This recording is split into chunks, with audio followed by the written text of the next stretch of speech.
আপনি কি কখনো কুয়াশাচ্ছন্ন কাঁচের ভেতর দিয়ে বাইরে তাকিয়েছেন?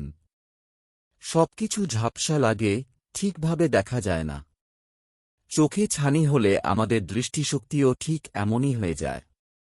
ছানি হল চোখের লেন্সে ধীরে ধীরে ঘোলাটে ভাব তৈরি হওয়া। শুরুতে তেমন বোঝা না গেলেও সময়ের সাথে সাথে পড়া, কম আলোতে দেখা, এমনকি পরিচিত মুখ চিনতেও সমস্যা হতে পারে। কিন্তু প্রশ্ন হল, ছানি কেন হয়? এর সবচেয়ে বড় কারণ হল জারণজনিত চাপ, অক্সাইডেটিভ স্ট্রেস।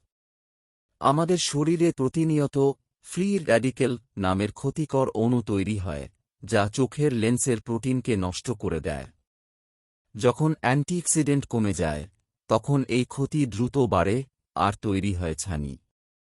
আরেকটি গুরুত্বপূর্ণ কারণ হল গ্লাইকেশন।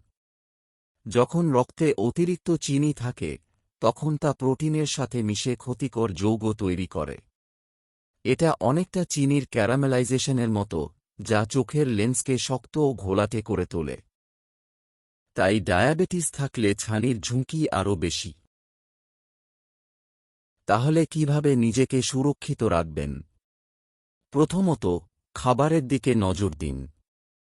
অ্যান্টিঅক্সিডেন্ট সমৃদ্ধ খাবার, যেমন পালং শাক, ফলমূল, বাদাম এবং ওমেগা-3 সমৃদ্ধ মাছ, চোখকে ভেতর থেকে রক্ষা করে। দ্বিতীয়ত, রোদে বের হলে অবশ্যই ইউভি প্রোটেকশন চশমা ব্যবহার করুন। ধূমপান এড়িয়ে চলুন, নিয়মিত চোখ পরীক্ষা করুন, আর রক্তে শর্করা নিয়ন্ত্রণে রাখুন।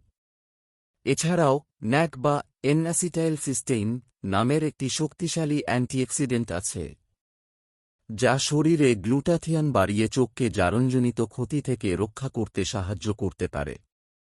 তবে এটি ব্যবহারের আগে অবশ্যই ডাক্তারের পরামর্শ নেওয়া জরুরি। সবশেষে একটা কথা মনে রাখুন, চোখের যত্ন একদিনের কাজ না, এটা একটি অভ্যাস। আজ থেকেই সচেতন হন, কারণ আপনার চোখই আপনার পৃথিবী দেখার একমাত্র জানালা।